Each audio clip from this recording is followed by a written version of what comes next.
Fala investidor, fala investidora, como é que vocês estão? Espero que vocês estejam muito bem. E hoje eu vou trabalhar com vocês aqui os resultados da Auren Energia. Eu aposto que você talvez tenha entrado na Auren Energia por conta desse gráfico aqui. Porque você viu que em 2023 eles pagaram 22,5% de dividendo. Até o presente momento, né, nos últimos 12 meses, considerando de agosto de 24 a agosto ali de 23, pagando aqui 15,37%, dividendos ali bastante altos e dentro do segmento aqui, setor elétrico, é bastante difícil você ver uma geradora pura de energia, pagando dividendos tão altos. Claro, você tem que se recordar que essa empresa ela ganhou uma indenização em virtude de uma disputa judicial em relação à usina hidrelétrica Três Irmãos. Ela então recebeu ali um pouco mais de 4 bilhões de reais. Ela securitizou tudo isso, ou seja, ela adiantou boa parte desse valor e ela disse: vou distribuir em forma de dividendos. Tanto é que muitas pessoas falaram: poxa, a cada anúncio eu vou receber R$ 1, R$ 1,50. Sim, era bastante coisa de fato que a empresa iria distribuir, mas eu sempre alertei aqui no canal que isso era um não recorrente e que exatamente por ser não recorrente, as pessoas não deveriam projetar esses resultados para o futuro e desta maneira precificar a ação como se tudo isso fosse continuar no futuro. Tanto é que aí, claro, você viu o título aqui, a Auren ela teve uma queda na sua lucratividade na ordem de 50%. E eu preciso te explicar o porquê, para você enxergar se houve ou não uma perda de fundamentos, tá? De início, eu quero apenas elucidar aqui para você tomar cuidado aqui com alguns sites, sabe? Que alguns eles consolidam uma margem líquida negativa, sendo que a empresa está dando lucro, tá? Então, vamos ter aqui um pouco de parcimônia na hora de olhar os resultados. Eu gosto sempre de enxergar para essas empresas a margem EBITDA, porque aqui a gente consegue realmente olhar se uma empresa geradora de energia é melhor ou pior do que alguma outra, tá? Mas enfim, vamos aqui para os números. Eu já vou trazer vocês para o ponto que motivou com certeza vocês a entrarem nesse vídeo, que é a queda do seu lucro líquido na ordem de 50%. Sim, houve uma queda de 50% quando você faz o comparativo aqui do segundo trimestre de 23 com o segundo trimestre de 24.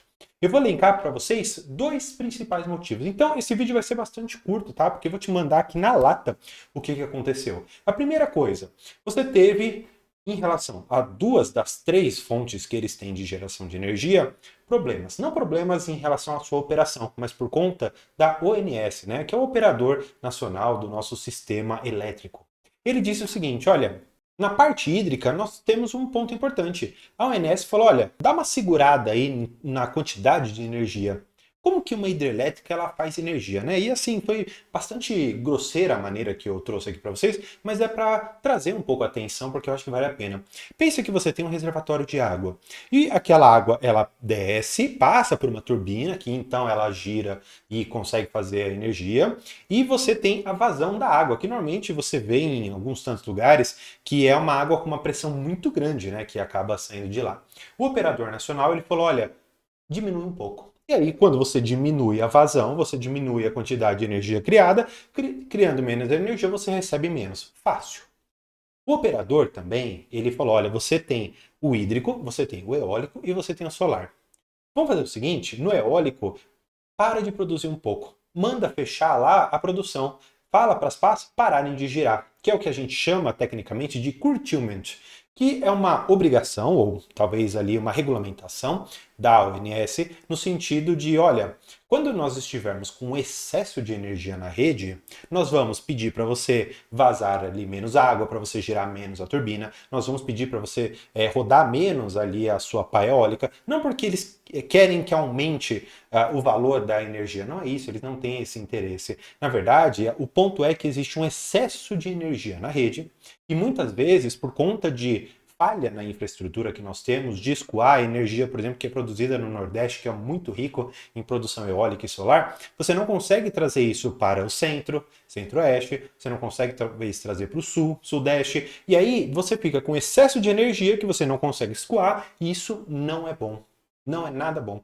E claro, sabendo onde ficam aqui as geradoras da Auren, você precisa saber que essas obrigações que a ONS impõe, ela precisa cumprir, e não cumprindo, ela pode até pagar multa pelos danos que ela causar às instalações, tá? Então, olha só, trazendo vocês aqui que eu acho que é muito simples enxergar isso. Receita líquida, ou seja, como que a empresa gera dinheiro através das suas hidrelétricas, de energia eólica, solar e comercialização de energia. Maravilha.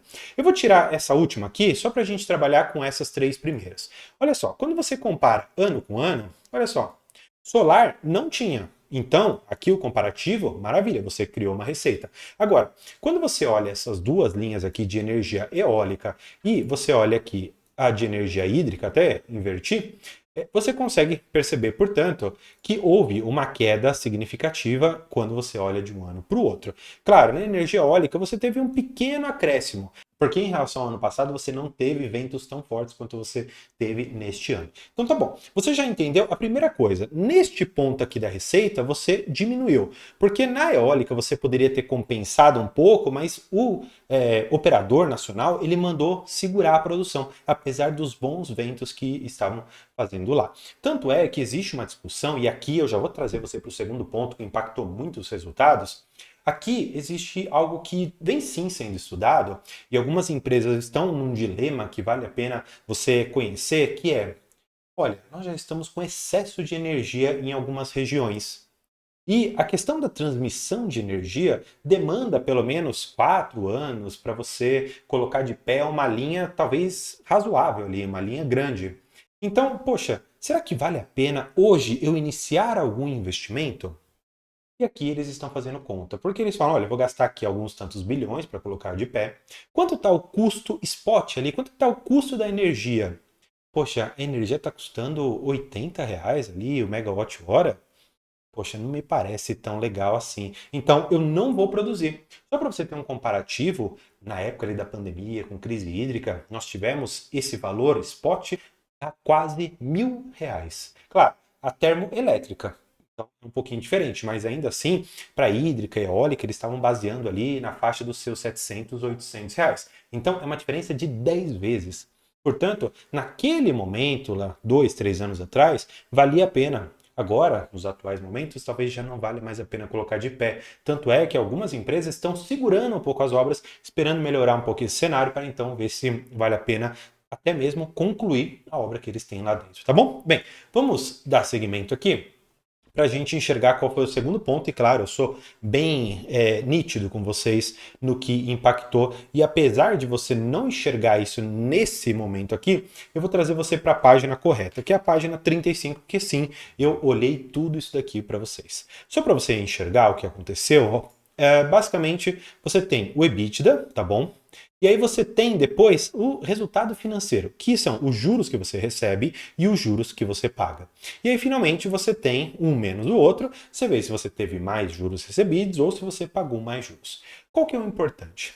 Quando você olha de um trimestre para o outro, você vê que a despesa financeira foi alta no segundo trimestre de 23, mas compensado por quê? Porque eles explicam aqui para gente, ó, a despesa financeira teve essa redução, mas eles falam que no segundo trimestre de 23 eles tiveram custos financeiros de securitização da indenização Três Irmãos. Ou seja, explicando isso aqui um pouco mais fácil. Quando eles receberam toda aquela indenização, eles conseguiram, por conta daquele dinheiro estar parado, receber muitos juros. Mas claro, essa indenização teve um custo, só que ela ficou parcialmente compensada. Olha só, quando você vê neste ponto aqui, você teve uma despesa de 497 milhões e você gerou 473 milhões de juros. Portanto, você apenas teve uma dedução aqui, um decréscimo de 24,5 milhões de reais, claro. Agora, neste momento, com aquele caixa que você já distribuiu, você teve uma receita financeira, ou seja, juros que você recebeu, de quase 120 milhões. Mas você pagou em despesas financeiras 255 milhões. Exatamente por isso que você ficou aqui negativo em 136 milhões de reais. Deixa eu trazer vocês aqui para a parte dos resultados de uma forma um pouco mais clara, porque eu acho que vai ficar melhor para a gente ver. Aqui, vamos ver. Maravilha. Ó, é bem simples a gente enxergar tudo isso. Você tem aqui o EBITDA, tá bom? Esses 398. Você tem o EBITDA ajustado, tudo bem? Só que aí você tem que fazer essa dedução desses 136. Claro, aqui já é importante você notar uma coisa. Esse resultado financeiro, ele está atrelado apenas a esse I. porque são interests, ou seja, são juros. Não estou falando aqui dos impostos, não estou falando de depreciação, não estou falando de amortização. Até porque, se você fizer a redução de 398 e 136, não dariam esses 91. Então tem mais coisa aqui dentro. Só que o que mais impactou foi realmente esses juros que foram pagos. Porque depreciação e amortização, eles acabam voltando para dentro do caixa, lá no fluxo de caixa. Por isso que eu sempre vou recomendar aqui para vocês o livro que eu escrevi.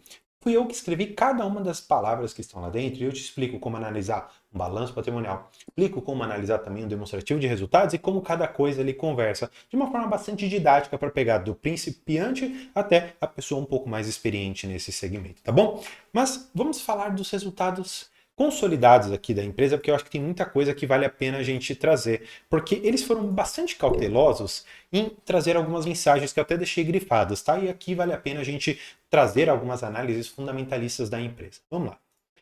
O que eu achei legal, né? A Auren se consolidará como a terceira maior geradora de energia. Isso foi ótimo. Por quê?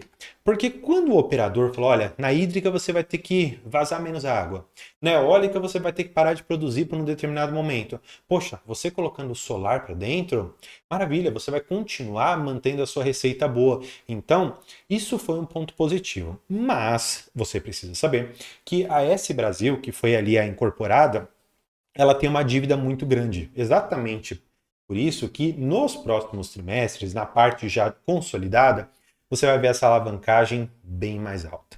Nesse momento aqui, esse 0,27 você não deve considerar. Por quê? Porque ele tinha a indenização da usina Três Irmãos e ele decidiu, ao invés de reduzir a sua alavancagem, distribuir como dividendos. Portanto, esse daqui eu não considero. Eu prefiro considerar esses outros aqui na casa de 1,5, 1,87, que é mais ou menos ali a alavancagem normal da empresa, tá? Agora, eu te pergunto, você investe em Auren? Você investe em AS Brasil ou investir em AS Brasil? Eu quero que você me diga aqui, o que você acha que vai acontecer amanhã? Você acha que a ação vai começar caindo? Você acha que ela vai começar subindo? Deixa aqui embaixo para eu ver qual que vai ser a opinião da galera, para ver o que o pessoal está achando. E claro, se você gostou desse vídeo, não esqueça de se inscrever aqui no canal, porque eu trago conteúdos dos resultados trimestrais toda vez aqui, então espero que isso tenha te ajudado. Por hoje é isso, muito obrigado e tchau!